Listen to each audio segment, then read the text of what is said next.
I also am always honest, right? Right. If a voter or a constituent calls my office and they ask how I'm going to vote on something, I tell them and I tell them why.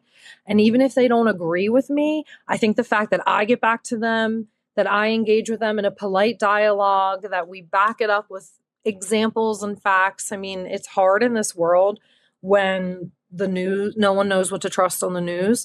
I've tried to build a reputation as someone you can trust.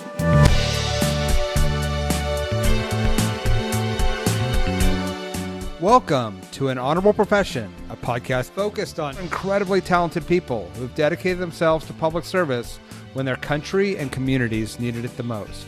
I'm Ryan Coonerty. Along with Debbie Cox Bolton of the New Deal, I'm lucky enough to be your co-host. The New Deal is an organization that supports the next generation of American leaders. Check out newdealleaders.org to find out more. Pennsylvania State Representative Jennifer O'Mara, welcome to An Honorable Profession. Thank you. Thank you so much for having me. I got to start with your personal journey into public service and how it informs the work that you're doing today. And so if you don't mind, can you just tell our listeners about your life? Sure. My name's Jen O'Mara. I am a state representative in Pennsylvania, shockingly running in my fifth election. And it seems so crazy to me still, because if you would have asked me 10 years ago if I would have been a state representative, I would have said no way. I actually kind of stumbled into politics. In 2016, I woke up after the last presidential election feeling angry and disgruntled for many reasons. And my husband, who was a combat veteran, kind of joked with me because we were both really dismayed that he had already served our country and I should do something and I should run for office. And he said, your background just lends itself. And what he meant by that is what my family experienced. I was raised by a career firefighter in Philadelphia and a stay-at-home mom. And when I was 13, we lost my dad to gun suicide. That was in 2003, and it really fundamentally altered the trajectory of our lives. We moved from the city to Delaware County. We relied on things like CHIP and public schools. And my mom got a job as a union bus driver, a school bus driver, which was really important to give her decent wages and benefits to take care of us. I'm a first-generation college graduate. I went to Westchester University. I graduated with the Pennsylvania average of $40,000 in student loan debt, couldn't get a teaching job. So I ended up in grad school and working a bunch of jobs to sort of piece life together. And so that was where I found myself in 2016. No political background, but feeling like working people, young people historically haven't been at the table, at least in Harrisburg. And if we were going to ever do anything about it, we had to change who was there. So I went for it and surprised everyone, including myself, in 2018 when I got elected. Can you talk about that race and the importance of how you told your story and your life experiences when you went door to door to different groups that were endorsing and supporting? Yeah, because I ran in 2018. My district is in Delaware County, which is one of those collar counties, swing counties outside of Philadelphia. And I was running in a state house district that had not been represented by a Democrat since 1974 or a woman since the 1980s. And so a lot of people, believed the incumbent was going to win. And so I decided that I would run a very grassroots driven campaign. We knocked on 50,000 doors. And when we knocked on those doors, and I only knocked on doors of independents and Republicans, it was to tell them my story. I talked about my dad, my family, my experience in public schools, my journey. And I think I really connected with folks because it resonated. So many people shared stories about their own mental health issues or about losing a parent or a loved one. And, we clearly made an impact because we ended up flipping the district by 500 votes. Wow. Mm-hmm. And I think I want to talk about reaching out to Republicans and independents. And obviously you're in a swing state and a swing district. So you have you have on the ground experience that I think many of us who try to understand the trajectory of American politics lack. Can you talk a little bit about what you hear from your voters on the ground, both in that campaign and since? Yeah, well, I should mention that since redistricting my district and since being here and working, my district's not as swingy as it used to be, but it definitely was. And especially during COVID, what I have found is that it starts to find some common ground, right? Just, we know, if I'm knocking on a door of a Republican household, we already know that there are things we don't agree on, but finding the things we do agree on is really important. And I think in Pennsylvania, one of the things that is true for Harrisburg is that where you come from defines our politics sometimes more than your political party, right? Urban and suburban Democrats and Republicans in Harrisburg have far more in common sometimes than people who come from rural parts of the state. And so I'd find that common ground. And then I think I'd validate myself with them by helping them understand I'm your neighbor. I'm living these problems like you. My husband's a disabled combat veteran he's not able to work, right? So I try to always lead with those personal stories because I think that connection helps ground me as a person. I also am always honest, right? If a voter or a constituent calls my office and they ask how I'm going to vote on something, I tell them and I tell them why. And even if they don't agree with me, I think the fact that I get back to them, that I engage with them in a polite dialogue, that we back it up with examples and facts. I mean, it's hard in this world when the news, no one knows what to trust on the news. I've tried to build a reputation as someone you can trust. You might not like what I say, but I'm going to be honest with you. And I think that is the reason why I still have people come to my office and say, you're the only Democrat I've ever voted for. That still happens now in 2026. What do you think the lessons that the Democrats nationally need to learn from your experience? And especially we need to win Pennsylvania in 2026, 2028. But how do we apply what you're hearing on the ground to the rest of the country? So I think a real high level answer is that people want to hear populist economic issues. But if we're breaking that down, it's kitchen table issues, right? People want to know how they're paying the bills, how they're getting to the grocery store, how they're affording getting to the grocery store right now.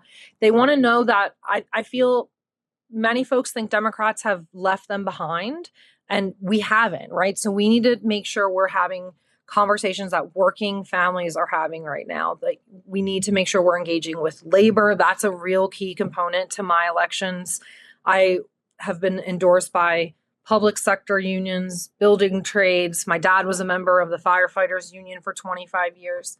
I also think that I talk about things that have to do with veterans and first responders and mental health, and they all tie together. And they're sometimes topics Democrats don't talk about, right? And so, especially when it comes to first responders and veterans, I feel like that is a place that every one of us agrees that these are people and programs we need to support. And so often it isn't something that you see the candidates on TV running for president talking about, right? And so I don't think I have any secret that no one else has. I think I just have figured out a way to talk to people as a normal person and understand that, politicians are normal people too. We deal with the same problems. I think sometimes we just get lost in the weeds. And people don't, how do I say this in a nice way? Phones have made our attention spans really short. And so we need to make sure that we're getting our answer across in a really quick and understandable way. Yeah, I think being normal and being succinct gets you a big chunk of the way there. Can you talk a little bit about some of these policy initiatives that you've initiated to help working families and first responders and folks in your state? Yeah, one of my proudest bills that I've had get signed into law is Act 121 of 2024. It was bipartisan legislation, bicameral legislation that I worked on with Senator Camera Bartolotta that would add post-traumatic stress injury to workers' compensation for first responders. And that was a decade plus of work in Harrisburg to get it to the governor's desk. And it required building major coalitions, but Prior to that, if a first responder, had, say, responded to a mass shooting and suddenly they were dealing with PTSD, they would not be eligible for workers' comp because our Supreme Court in Pennsylvania had determined that they were normal working conditions. We recognize that you may be a hero, but you're not a superhero, and first responders do not have normal working conditions on a good day. And so that bill was a huge win. And what's been so great is I've heard directly from constituents who qualified for workers' comp after that bill passed. And now they're able to seek treatment for 2 years, get themselves whole and healthy again, and back into the workforce. And for us in Pennsylvania, we have a constitutional mandate to require fire and EMS, but we don't pay for it. We have volunteer-based system. And so we have career fire and EMS as well, and police as a career, but the other side's volunteer. And this is one of those things that's going to help recruitment and retention and make sure when you call 911, someone shows up. So that's concrete. You can feel that every single day.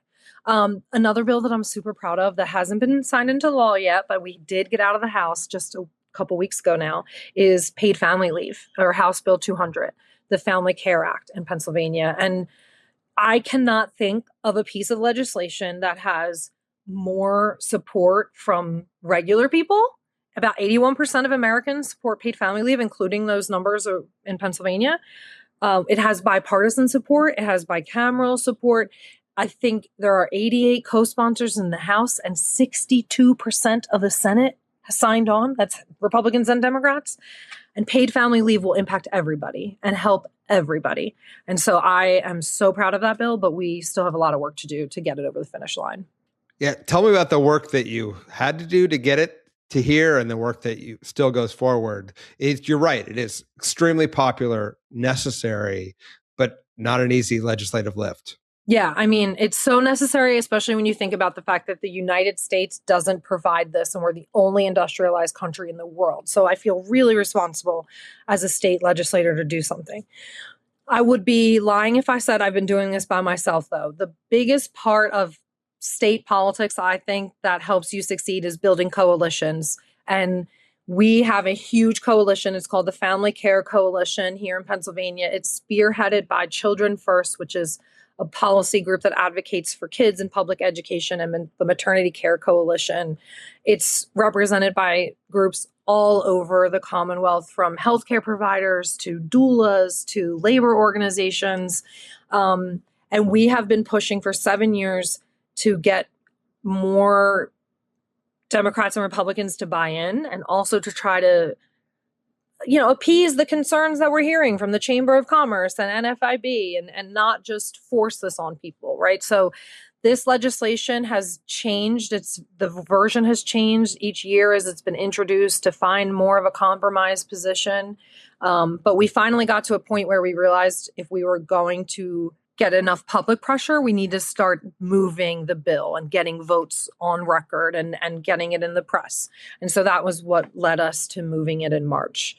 Now, so it's passed out of the House, but Pennsylvania, we have a real fun political state. The Democrats control the House of Representatives by one vote, and then the Republicans control the Senate by 3 votes. And then we have obviously a wonderful governor, Josh Shapiro. But that means now it's out of the House and now has to run out of the chamber of the Senate. And the Senate, there's reason to think that they'll do it, but they're going to need a lot of pushing to get it done. Before we joined on, I have a kid at home sick today. You have 2 very young kids. Mm-hmm. Tell me about how the experience of having kids, being a state legislator, has informed your policy work. Yeah, so I have 2 beautiful children. You can see one of them back here, Catherine and William. Catherine is 3.5 and William is 8 months old. And being a legislator and a mom is hard. I used to joke when I was running that there's no way I would be able to do this if I had kids, but I didn't actually know that. Now I think we would have been able to do it, but we would have had to have my mom help a lot more. And, we're very lucky. But I had to have my kids through IVF. And that is a result of my husband's injuries that he sustained when serving in the Army in Afghanistan. And so that experience it informed legislation I'm working on around IVF. I actually have 2 bills I'm working on around IVF protection and IVF insurance coverage. It also really is a big part of the reason I'm pushing for paid family leave. When I had my first kid, it was 2022. I was a new legislator. I was up for re-election again, and it was a really hard time. I came back to work 4 weeks later. I felt a lot of pressure to do that. And as a legislator, I felt like I needed to be there voting. And so I struggled. I had postpartum depression. I struggled breastfeeding my daughter. I mean, the impacts of going back to work were really felt by our family. And so when it came time to having my second son with IVF, I planned a little better. So we had him in the summertime, but we had a late budget. And then I had to have a C-section. And we was like, who's going to get done first, the baby or the budget? I ended up having to have the C-section and take some time to recover because it was a tough pregnancy. And so I took a full 12 weeks. The baby came first. The budget came actually like 3 weeks after I came back to work. But the difference was huge. And so I feel like you shouldn't have to be lucky to have a job that gives you paid family leave or that gives you maternity leave. And so I feel really strongly that anything we have as legislators, we should make sure our residents have. And I also know that my story isn't unique. And so I'm trying to use my personal experience to inform my legislation. But I also hear these stories from so many people. When I was actually going through IVF treatment, I ended up in Facebook groups, like Facebook support groups for people in IVF. And I was so startled by the number of people on there talking about traveling outside of the United States to do IVF treatment or working for Starbucks, because Starbucks does provide IVF treatment, even if you're a part-time employee. So they were just working at Starbucks part-time on top of everything else to pay to try to have a baby. That led me to working on the bill to cover it for insurers in Pennsylvania. We still haven't got that one over the finish line, but I stay in these Facebook groups now to continue reading these stories and use it as motivation and also as data. I send it to my colleagues and say, look, this is what's happening in our state. This is why this legislation is important. It feels like there's such a disconnect because both parties talk about how much they want to support families, how, it's essential that we support working families. And yet all these policies that you're working on, it seems like so many barriers have been put up to prevent people from just living their lives and enjoying their families. Like, how do you explain that to folks at the door? How do you build coalitions to try to move the needle on this? So, I'd be lying if I didn't say that there are times when it's really daunting, right? And I tell people the truth. What I'm up against with the IVF bill is an insurance lobby that has grown so powerful in Harrisburg that they come out and oppose it, and suddenly, the leaders don't want to run it. So it makes the push. I leverage that right into the policies that we're pushing. It makes the push for campaign finance reform so much more important. It makes the push for having independent voters participate in primaries in our state so much more important. Because if you keep the political system closed and if you keep the political system controlled by those with the money to control it, then we're never going to see these things win. And so I try to build coalitions by engaging folks who care about issues, even if they're sometimes not always partners, right? So, for example, that PTSI bill, we went up against the insurance industry and municipalities because in that kind of sense, your city or your town is who employs your firefighters. So that was awkward because some of those were my friends, my fellow elected officials were calling me to say they didn't like my bill. So I tried to figure out who would care about firefighters and police officers. And the AFL-CIO, obviously they came to mind and they joined in. And then the steel workers, because you know what? A lot of steel workers in our state are volunteer firefighters because we have this crazy volunteer system. So then they joined in, and then slowly, you start piecing together, okay, well, healthcare providers. So let's get nurse practitioners, let's get doctors, let's get people who care about making sure people are healthy. And then you have this robust coalition, and it makes it harder to say. But, we do have a really broken political system, but it's never going to get better if we just walk away from it. And it's never going to get better if we don't elect people who want to change it. And so I try not to let the bad parts of it deter me too much, and instead help me focus on why the work I'm doing is so important. And when you have a 8-month-old I missed crawling because I was at session, there are times when you're wondering, why do you do this? But I think it's so important for my kids' future and for their friends' future, and there's so much at stake. And that's what makes this work so important.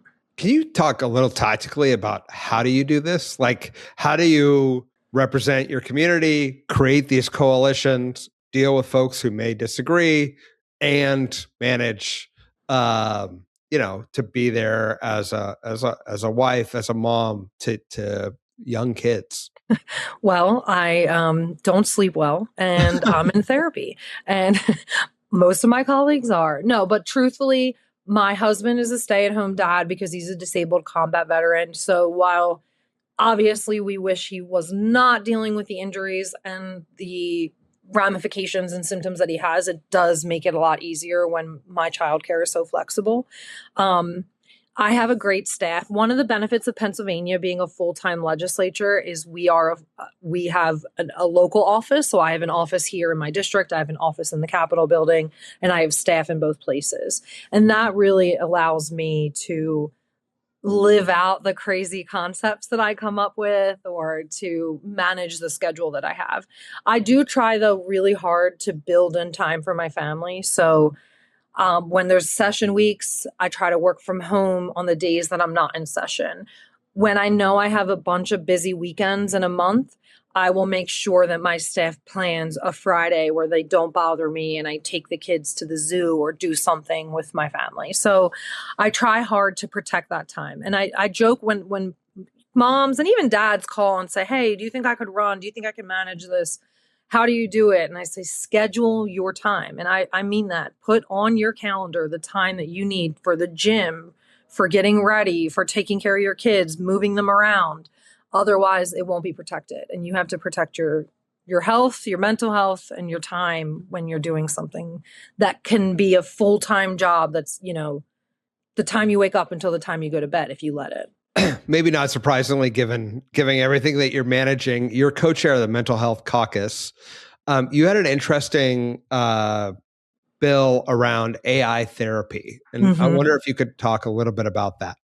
Yeah. So that one I stumbled into. So I'm working on two bills around access to mental health right now. One of them is kind of what led to this discussion. One of them is a bill that would allow Pennsylvania to join the National Counseling Compact to get more counselors online to allow to practice across state lines. And in meeting with different stakeholders who were talking about that, we ended up, kind of falling into a rabbit hole of mental health access for kids. And someone sent me a bunch of articles about kids using ChatGPT and other similar chatbots as therapy. And there's been some alarming outcomes and some dangerous outcomes. And so it was one of those where you call and you're like, hey, what's going on this bill? And there was a couple other members that were interested because AI is one of those, it's a dangerous, it could be dangerous if we don't take action. And the federal government has basically said they're not going to do anything. So the states have to. But if we move too slow, we've taken too long. And so for this one, we were specifically trying to make sure we put up some guardrails. We're not trying to ban AI. We're not trying to ban chatbots. And ironically, some of the providers don't want us to ban AI altogether because they use it for things like note-taking and for scheduling appointments. And there are some uses that make their job easier, but we want to make sure that kids don't think, I'm talking to ChatGPT, that means I'm talking to a therapist. So we want to make sure that there are some disclaimers that it has to remind you periodically that it is not a therapist. And there's a few other components of that bill just to make sure that people know what they're using and it isn't falsely represented. I mean, I thought that bill, plus another bill that you were working on around private equity consolidation in certain industries, it's one of those things of like, you have to get in front of it, of these things before they happen, because after it happens, it's too late, It's right? too late. It's embedded. 100%. Can you talk a little bit about what you saw in that area, and then how do you build support for something that is emerging but not quite felt by everybody yet? So the private equity is actually a great example. Unfortunately, we saw the really negative ramifications in my county last year. A private equity firm kind of finished their successful depletion of our community health system. The Crozier Health System closed after years of battling with Prospect Medical Holdings, this private equity firm out of California. So it left us in a healthcare desert here in Delaware County, a county that has more than 500,000 people in it. But it led me to asking about private equity in other industry and what is and isn't allowed. And so a couple weeks ago in my district, we hosted a hearing with private equity in the firefighting industry. And that was because I go to events. You can probably tell I like to talk.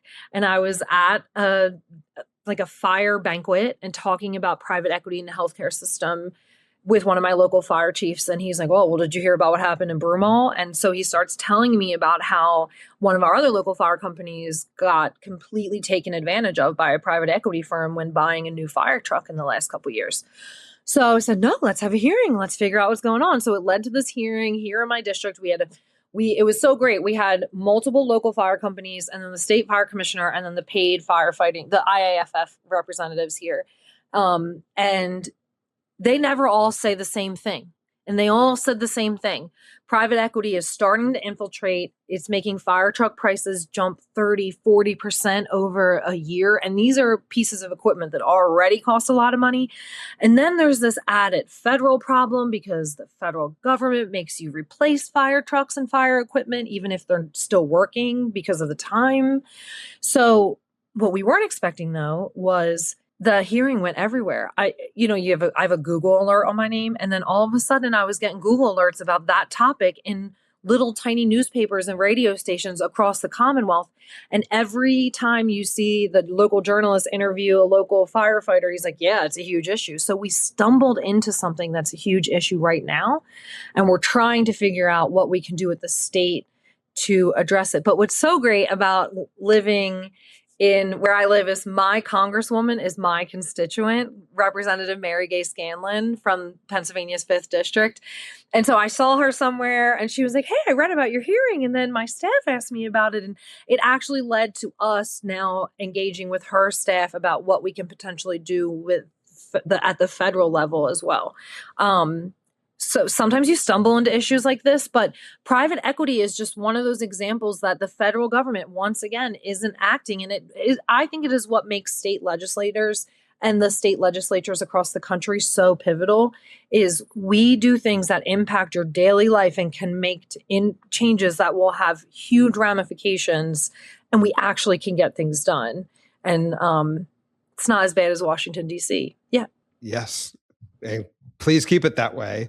I got to say, right, this is why you're in New Deal, because you stumble into this, you start having smart conversations, you figure out a model, and then New Deal will then take that idea and export it to all 49 other states. Yeah. And now we can start to create national change in the absence of federal failure to do so. We can at least try to help all the communities. It's so wonderful. And New Deal is one of those organizations that has helped.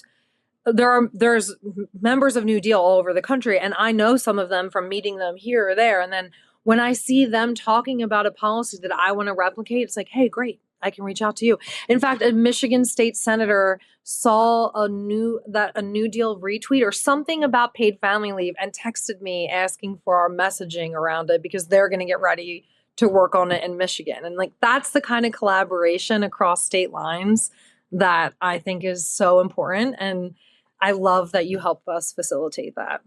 Awesome. We love that story.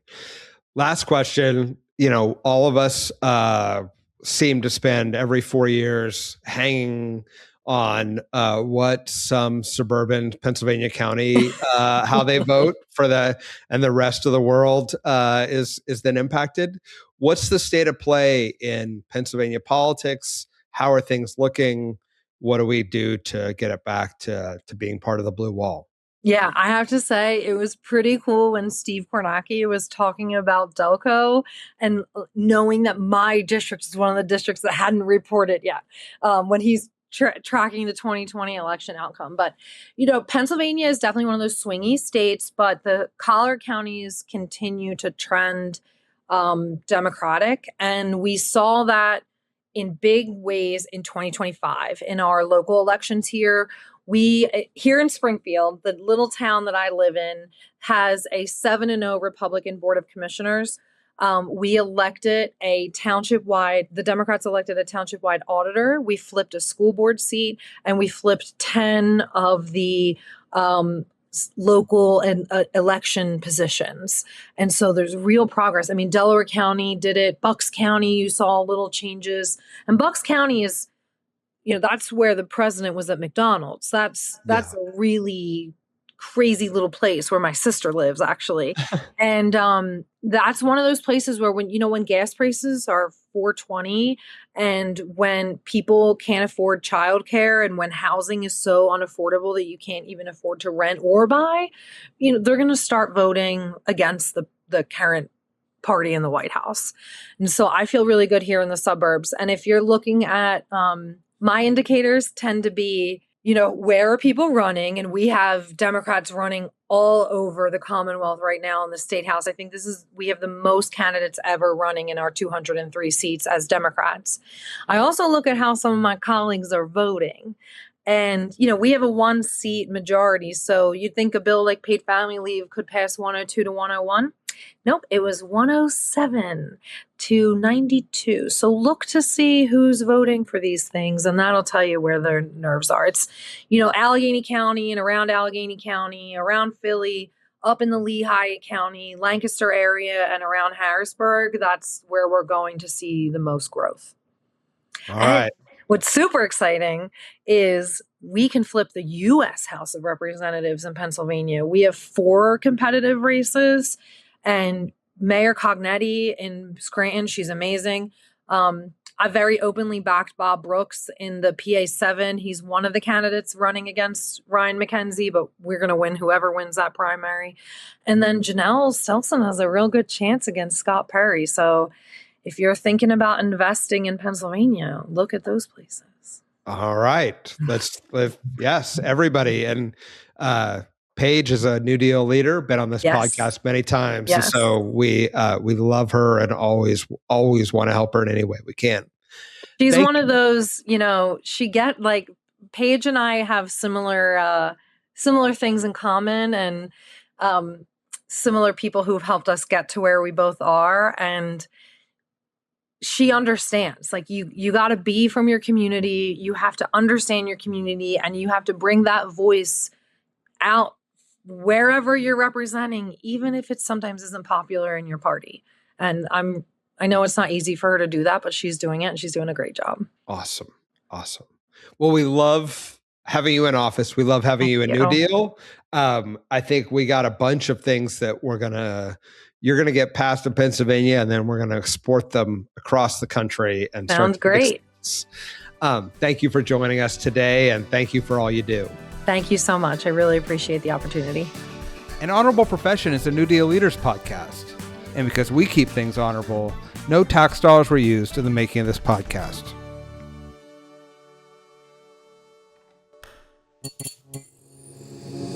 This podcast is part of the Democracy Group.